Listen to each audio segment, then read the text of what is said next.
I say this because there is a very big problem in Isiolo County for lack of compensation on what we call along the Horn of African Gateway project in Isiolo. That Honorable Speaker, Kenha had engaged NLC to compensate the affected properties. But here is a case where the National Land Commission chooses to only compensate land of the people in Isiolo and leave their houses. And Honorable Speaker, this is a pure act of indignifying the people of Isiolo. So Honorable Speaker, coming back to the statement by Raphael Shemera, I want to support that the valuation must be done accordingly on the people that are affected by the expansion of Ukunda airstrip. The land that is going to be used for the expansion must be valued properly at the market rates. The property on this land must be valued, and property, Honorable Speaker, as I've said, is not only limited to the houses. Honorable Speaker, in Isiolo we have a very funny case where a house is destroyed, half of it is compensated, and a half of it is left uncompensated. And there arises the question of inequality. So, Honorable Speaker, this situation is not only limited to the Ukunda airstrip. In Homa Bay, where I come from, there is an airstrip called Kabunde airstrip that is used in the region. Honorable Speaker, it has been over 10 years as we chase compensation by the Kenya Airports Authority for the Kabunde airstrip to be expanded for the use of the region. A number of us and a number of people in that region have to fly to Kisumu and connect to Homa Bay as far as Migori and to Tanzania, where we have a functional airstrip, although the runway is smaller and needs expansion. So, Honorable Speaker, the National Land Commission must come out to make proper the compensation of Ukunda airstrip so that the people may get what belongs to them. I support. Senator Githuku. Asante sana Mheshimiwa Spika. Mheshimiwa Spika, nimesimama kuunga mkono statement ya Mheshimiwa Chimera kuhusu watu wa Ukunda kwanza waweze kulipwa ridhaa. Mheshimiwa Spika, nataka kuunga mkono kwamba wakati wote ambapo kutakuwa na miradi ambayo inachukuliwa na ama serikali inataka kufanya miradi sehemu ambayo imekaliwa na wananchi, Mheshimiwa Spika, ni haki ya wananchi kuweza kulipwa fidia na serikali. Mheshimiwa Spika, nataka tu niseme kwamba kuna sehemu nyingi tofauti katika Jamhuri yetu ya Kenya ambazo wananchi wamekuwa affected na miradi ya serikali.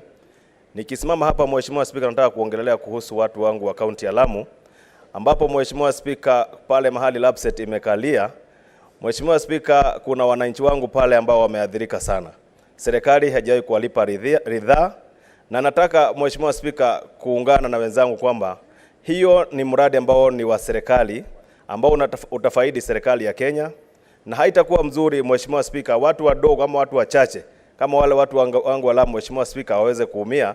Ndiposa Mheshimiwa Spika nasema kwamba kuna barabara ambayo imekatwa kutoka Lapset mahali imekalia kuelekea mpaka ile ambayo inaenda mpaka Southern Sudan ikipitia Isiolo.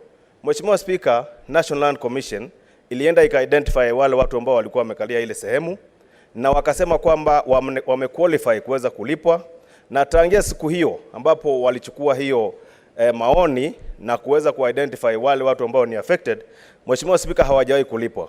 Nataka niungane na wenzangu niseme kwamba wale watu pia wanafaa kuingizwa katika listi ya kuweza kulipwa ridhaa na fidia ili waweze kujinufaisha na maisha yao yaweze kuendelea na waendelee kujivunia kuwa wa Kenya. Asante Mheshimiwa Spika, naunga mkono. Senator Karungo. Thank you very much, Mr. Speaker. I rise to support the statements, but more so on the issue of the Disco Matanga, Mr. Speaker. Mr. Speaker, one of the objects of devolution is for counties to manage their own affairs. And that includes their cultures, the way of doing things, religion, and anything that concerns the society, Mr. Speaker. Mr. Speaker, I would urge the committee that is going to deal with this issue to look into that matter with that consideration in their mind, Mr. Speaker. But we also need to ask ourselves, why were they banned? In 2018, the same ban was effected in Kilifi County of disco matangas. In 2019, there was another ban of that kind in Homa Bay. And now this one in Kwale, I think in 2022, Mr. Speaker.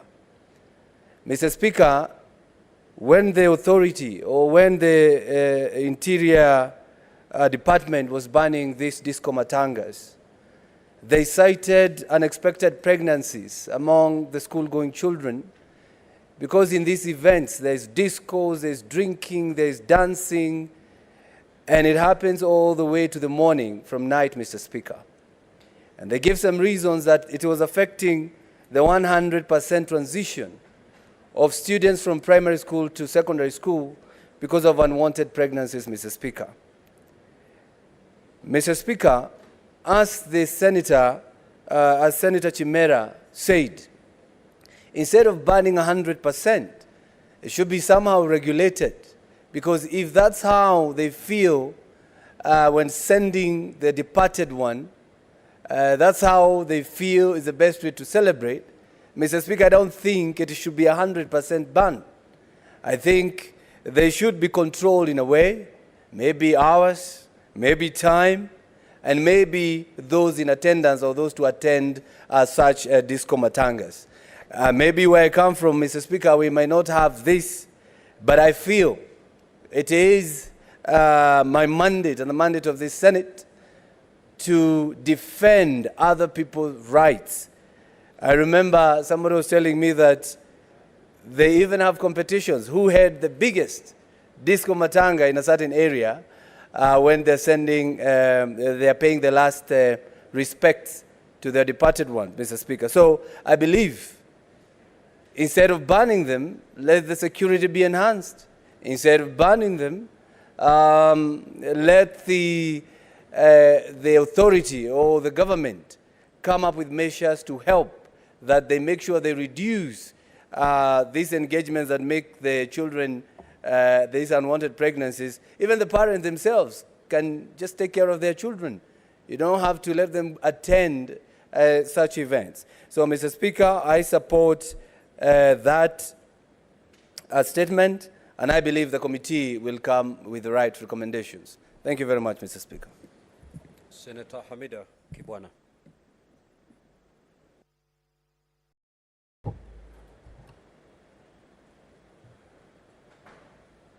My statement.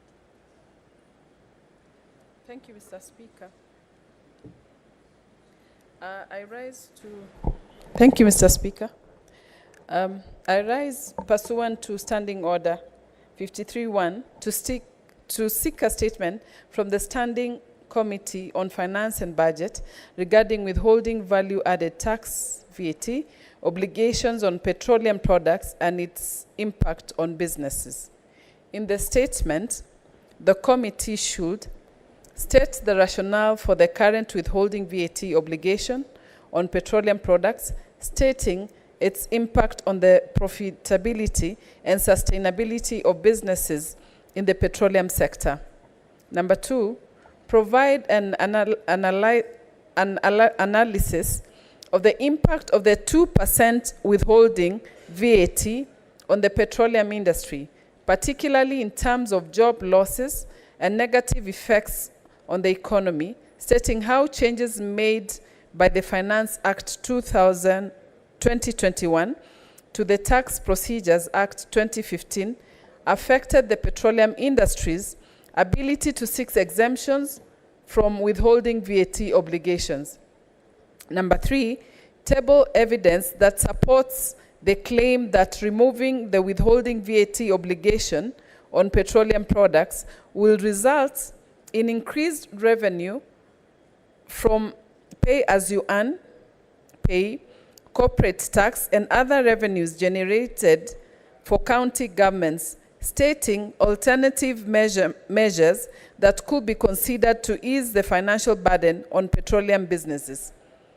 And number 4, state interventions put in place to ensure that the Finance Bill 2023 includes an amendment to exempt petroleum products from withholding VAT obligations, stating potential drawbacks, if any, and how this can be addressed. I thank you, Mr. Speaker. Senator Chirange. Thank you, Mr. Speaker. I have seen my sister, Senator Amida, has raised an issue of VAT. She's prophesizing because the Finance Bill 2023 is looking to increase VAT on fuel products from 8% to 15%. Mr. Speaker, as we talk today, the country is not doing very well economically, and there are two issues.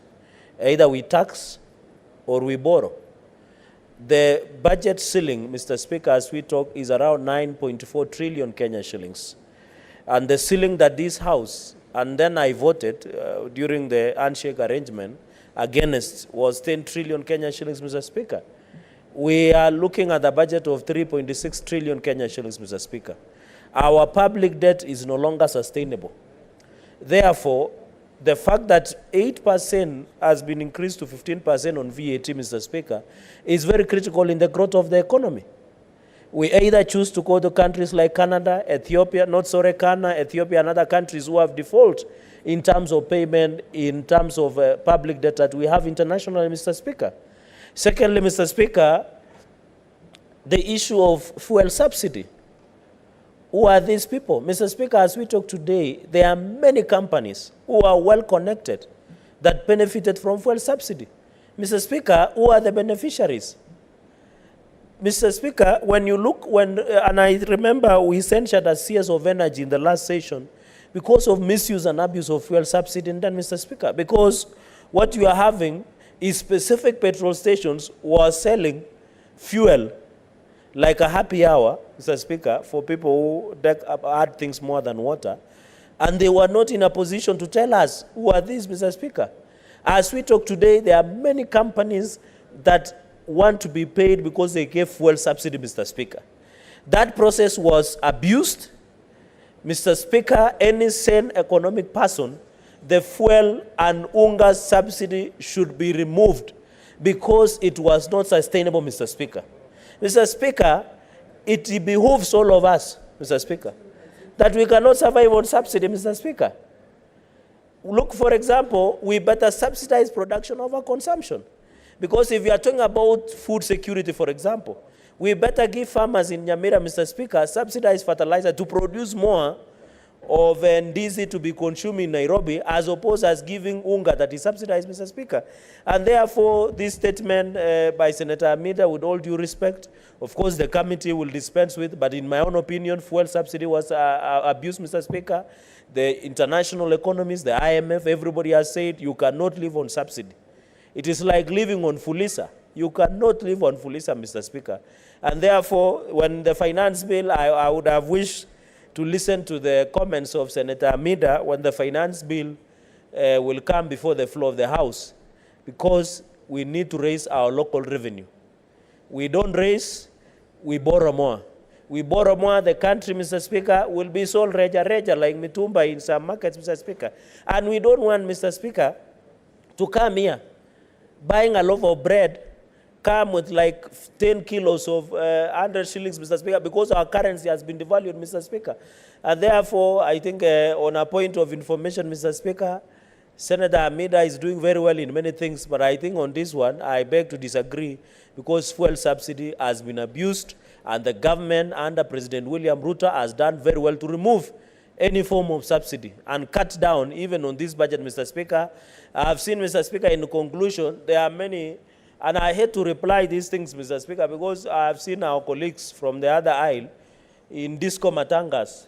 I'm told there's Disco Matanga. My younger brother, Senator Rafael Chimera, was there describing how Disco Matangas happens is in a better place, or birthday parties or baby showers. Mr. Speaker, we need to be honest to the country in conclusion. There is a misnomer that counties, their money was slashed, Mr. Speaker. In the financial year 2021-2022, for new members, we fought here. I remember Senator Faki was here, Senator Okongo Mugeni was here. We fought and gave counties 370 billion. We have fought an increment of 15.3 billion addition. That is 385 billion, Mr. Speaker. Mr. Speaker, counties will get conditional grants of 44 billion. Counties will get 429 billion in both equitable shareable revenue and in conditional grants, Mr. Speaker. So I want to ask our colleagues, I know as politicians, when you see microphone and media, you decide to be excited, Mr. Speaker, simply because you want to please your crowd. But let us be honest, Mr. Speaker. What is your point of order, Senator Faki? Mr. Speaker, sir, the Honorable Senator for Nandi is misleading the House in saying that the counties are going to get 425 billion. 425 billion in conditional grants, Mr. Speaker. What the DORA said, Mr. Speaker, is that the counties are going to share 385 billion, 425 million Kenya shillings. There was nothing like 425 billion in that DORA, which was passed by this House and assented by the President, I think 3 weeks ago. Thank you, Mr. Speaker. Senator Cherargei. Mr. Speaker, Are you misleading? No, I'm not misleading, Are your Mr. figures Speaker. factual? It is as factual, Mr. Speaker, it is as factual as the second coming of Jesus Christ. Mr. Speaker, it is very important. And you know, Mr. Speaker, when we are in this forum, we learn. And I request we learn. I learn from colleagues, they learn from me. I said very well that the President, we ascended 385.3 billion under equitable shareable revenue. Under conditional grants, and with the law we passed here, Mr. Speaker, we passed 44 billion. It comes to 429 billion. Mr. Speaker, it is like having money in equity and KCB. It is your money. So I think Senator Faki, Mr. Speaker, should stop consulting Sergeant at Arms and listen keenly, Mr. Speaker, because I am making a life-changing statement so that they don't mislead the public in this Matangas, Mr. Speaker. It is 429.5 billion, Mr. Speaker, that is going to counties. And I want to beg our colleagues, the answer will bear as witness. We can say other things for political expediency, but facts will remain as stubborn as it is, Mr. Speaker.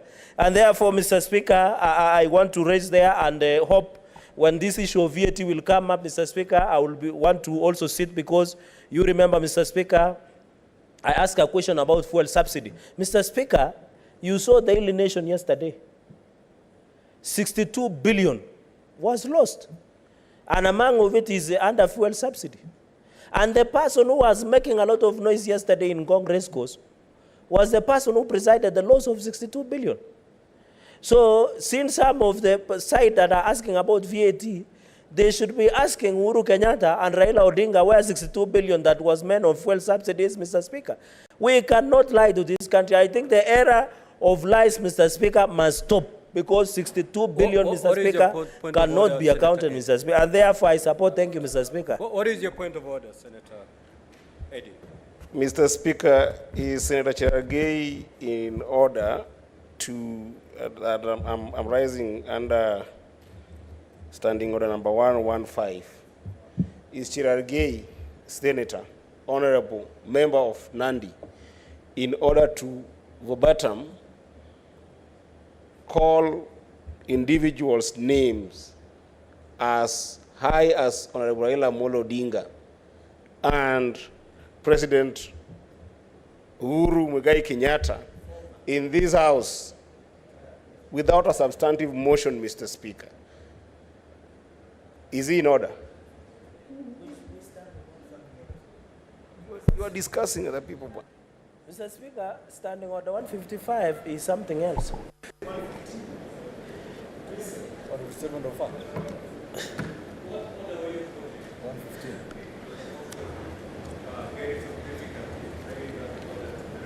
Mr. Speaker, when you see Standing Order 115 talks about senators' bags, So I don't know whether he has seen Senator Amida's bag anywhere or my sister Senator there. Chirange, just Yes. have your seat. Have your seat. Senator Eddie, have Chair. your seat. Have your seat, please. Just take your seat. You have made your point. You've made your point understanding order 115, which is not applicable under this instance, and therefore I proceed to overrule. Senator Omogeni, proceed.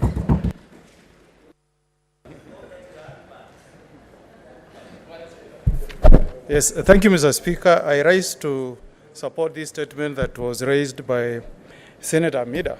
But, Mr. Speaker, we should also not allow Senator Cheragay to mislead the House.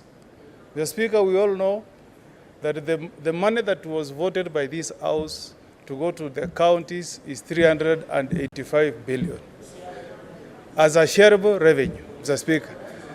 The issue of conditional grant,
Mr. Speaker, we all know that the money that was voted by this House to go to the counties is 385 billion as a shareable revenue, Mr. Speaker.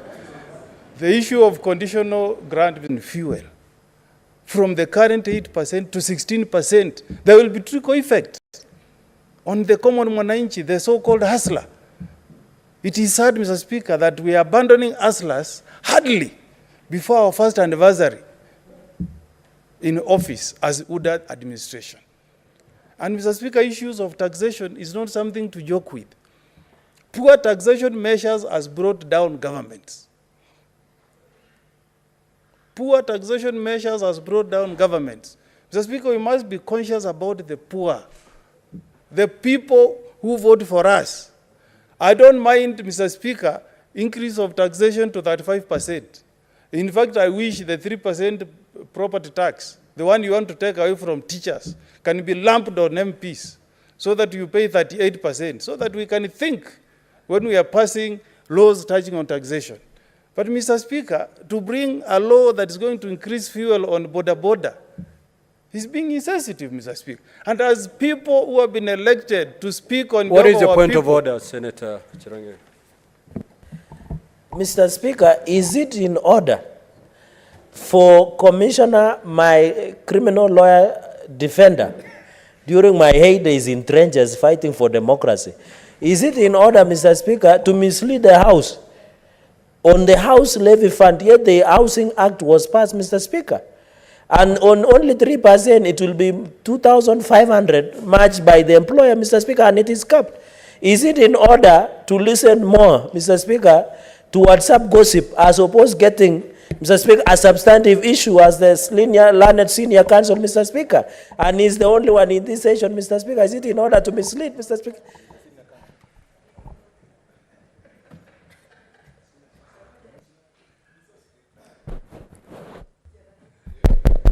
Mr. Speaker, I wish Senator Cherage can be a good student who listens. And you should be a debater who also reads.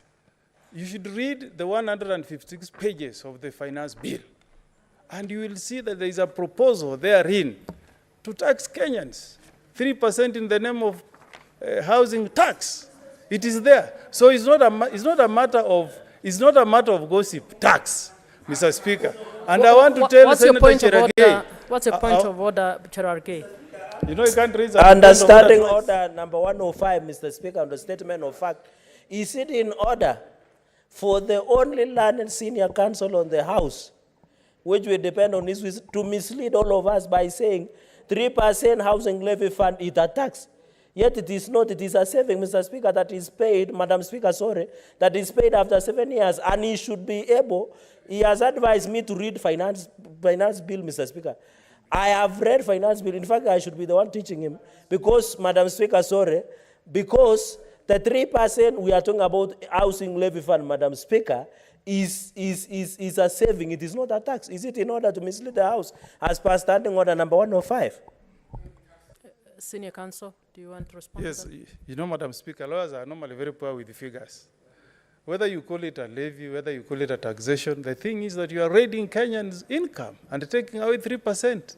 Whether you call it housing levy, whatever you call it, it is still a taxation measure, Mr. Speaker. And I was in Nandi, Mr. Speaker. I want to tell Senator Cherage to put his ear on the ground. Madam Listen Speaker, to the Madam teachers Speaker, in Nandi. Senior counsel. Madam Speaker, sorry. Madam Speaker, I want Senator Cherage to put his ear on the ground and listen to the people of Nandi. Listen to the teachers of Nandi. Listen to the border in Nandi.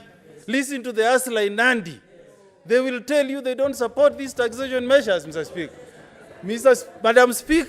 Madam Speaker. Order, Senator Cherage. He shall be heard in silence. Madam Speaker, these taxation proposals are very unpopular with the Mwananchi.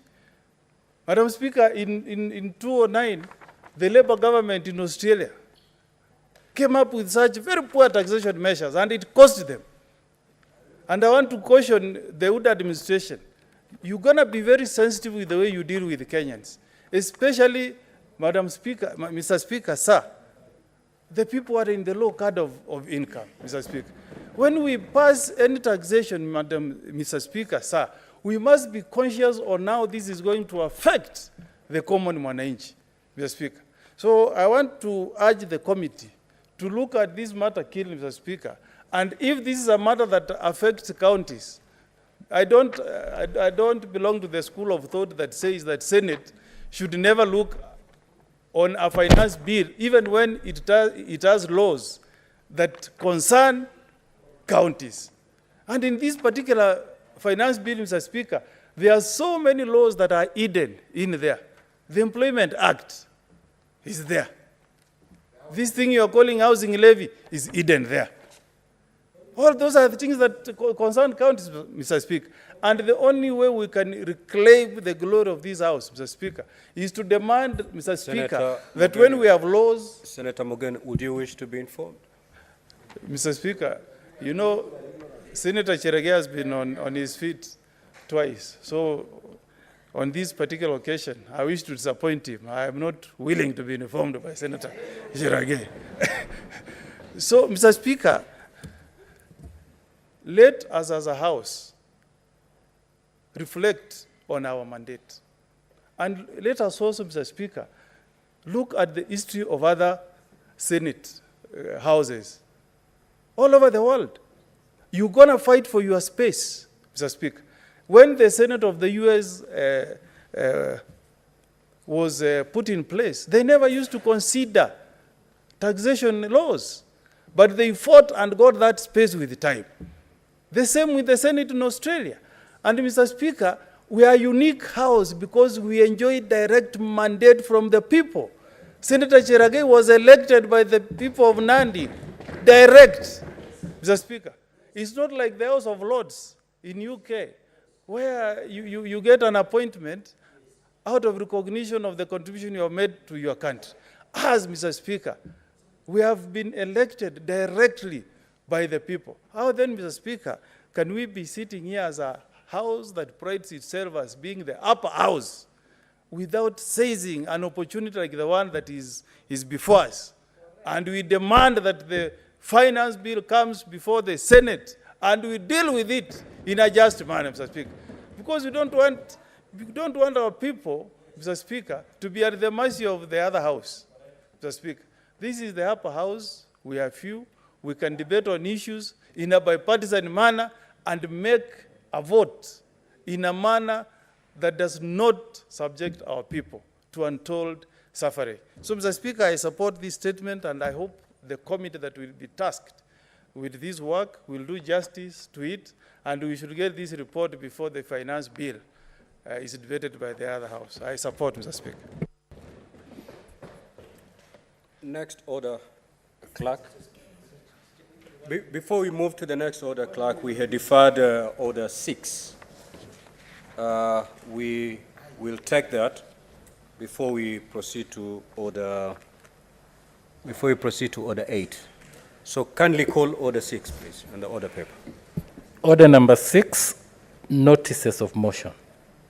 Senator Catherine Momo.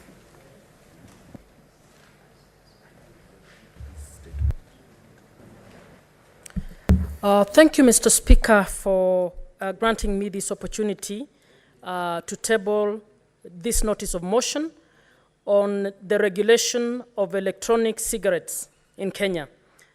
The motion is that aware that Section 68(1)(b) of the Health Act 2017 provides for interventions by the national government to reduce the use of tobacco and other addictive substances and to counter exposure of children and others to tobacco smoke, and Section 32 of the Tobacco Control Act 2007 provides for the right of every person to a smoke-free environment, including the protection from exposure to secondhand smoke, concerned that while the Tobacco Control Act defines key terms and covers topics including but not limited to restrictions on public smoking, tobacco advertising, promotion and sponsorship, and packaging and labeling of tobacco products, Section 2 of this Act does not contemplate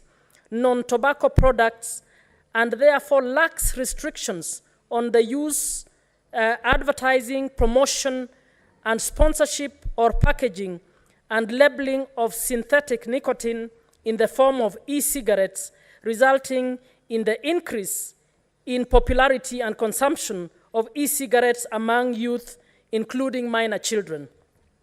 Now, therefore, the Senate resolves that the Ministry of Health should urgently convene an all-inclusive stakeholder forum to, 1, develop a national policy regulating e-cigarettes and all related elements, including vape pens, e-liquids, flavors, and their marketing and advertising in mainstream media as well as social media, and 2, to establish rules to govern the products, sale, advertising, and consumption of synthetic nicotine and control the illicit trade of counterfeit products relating to this trade. Thank you, Mr. Speaker. Next order. Order number 10, the prompt payment bill, Senate Bills number 8 of 2022, second reading, resumption of debate interrupted on Wednesday, 12th April, 2023. I thought you to call order 8, clerk.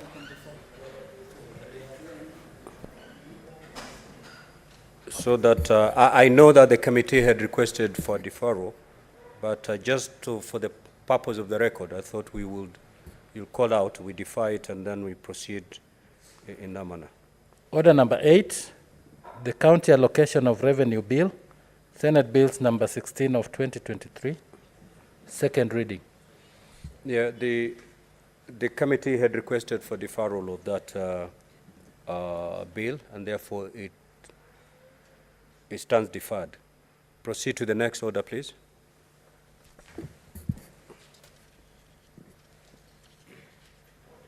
Order number 9,